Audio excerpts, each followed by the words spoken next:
তাহলে এইটা দেখো, হ্যাঁ কি বলছে, এইটার সংখ্যা নির্ণয় করো। রাস্তাটির দৈর্ঘ্য কত? 100 মিটার। তাহলে এই যে চিত্র যদি দেওয়া থাকে তাহলে আমরা বাইর করতে পারবো।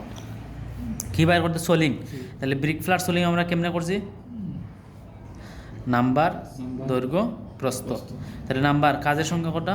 একটা। রাস্তার দৈর্ঘ্য কত? এই যে 100। তাহলে 100। রাস্তার প্রস্থ কি 10 মিটার দিয়ে দেবো? না, সোলিংটা শুরু হয়েছে কই জায়গায়, কই থেকে? এখান থেকে না?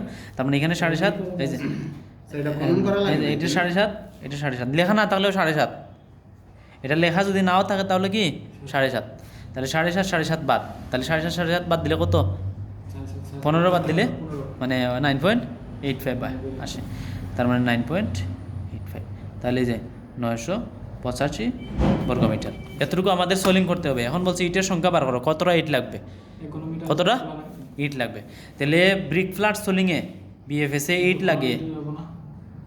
ঘনমিটার কেমনে হবে বলো? এই যে 1টা মিটার আর এটার সাথে 2টা মিটার, তাহলে কী হবে? Metre square. তাহলে ব্রিক ফ্ল্যাট সোলিংয়ে ইট লাগে হলো 31টা পার বর্গমিটারে। প্রতি বর্গমিটারে 31টাই লাগে। তাহলে এত বর্গমিটার কত লাগবে? 31 গুণে এত। তাহলে ইটের সংখ্যা 31। তাহলে কত আসে? 31 গুণ হইল 985। তাহলে 30,535টা। এই তো শেষ উত্তর। ঠিক আছে, গেল। তাহলে এইটা পারলা। এখন 3 নাম্বার, এটাও কিন্তু পারবা। দেশ সড়কের বিভিন্ন, এটা তাহলে আরসিসি না? তাহলে আগের মতো এটাও করতে হবে। যেটা চাইবে সেটা, যেটা চাইবে সেটা। এই যে এখানে কি বলছে? বক্স কাটিংয়ের পরিমাণ এবং ফ্ল্যাট সোলিংয়ের পরিমাণ বার করো। তাহলে বক্স কাটিং মানে কি? হ্যাঁ, এই দুইটাও করবা। যদি উল্লেখ করে দেয় তাহলে এই দুইটাও করবা, শেষ। তাহলে box cutting, box cutting, number, দৈর্ঘ্য, প্রস্থ, গভীরতা। তাহলে নাম্বার কত? 1। দৈর্ঘ্য কত? 100। প্রস্থ কত? এই যে দেওয়া আছে, হ্যাঁ। তাহলে 1.15। গভীরতা এই দে 37.5 না, মানে 0.375। এই তো শেষ। এটার এত ঘনমিটার। এবার বলছে ব্রিক ফ্ল্যাট সোলিং, তাহলে একটু আগে যেটা দেখালাম যেভাবে, এইভাবে এখানে 7.5 7.5 বাদ দিবা, চলে আসবে। হ্যাঁ, এই যে এটাও পারবা। এটা তো মনে হয় দেখাই দিলাম। এবার আসো এটা, এটা কি বলছে? বক্স কাটো।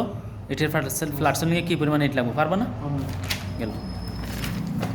এবার আসো এইটা, এমএস রডের পরিমাণ বার করো। তাহলে এমএস রডের পরিমাণ বার করতে হইলে আগে বাইর করতে হবে কতটুকু স্ল্যাব কাস্টিং, কত স্ল্যাব কাস্টিং কত বাইর করতে হবে।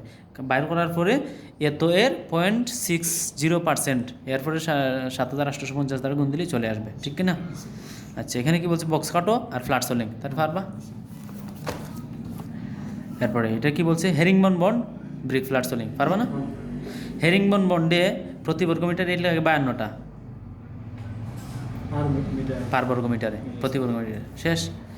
বিটুমিনাস কার্পেটিংয়ের পরিমাণ, তাহলে এখানে সব বলে নেই, শুধুমাত্র বলছে যে কার্পেটিং, তার মানে এই যে এটা বাইর করতে হবে, ঠিক আছে কিনা?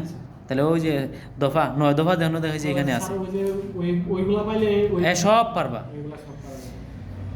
100 মিটার বিটুমিনাস সড়কের ইটের সোলিং কাজে প্রয়োজনীয় ইটের সংখ্যা। তাহলে সোলিং মানে ব্রিক ফ্ল্যাট সোলিং, তাহলে আগে যেটা করাইলাম এটা শেষ, আর নাই।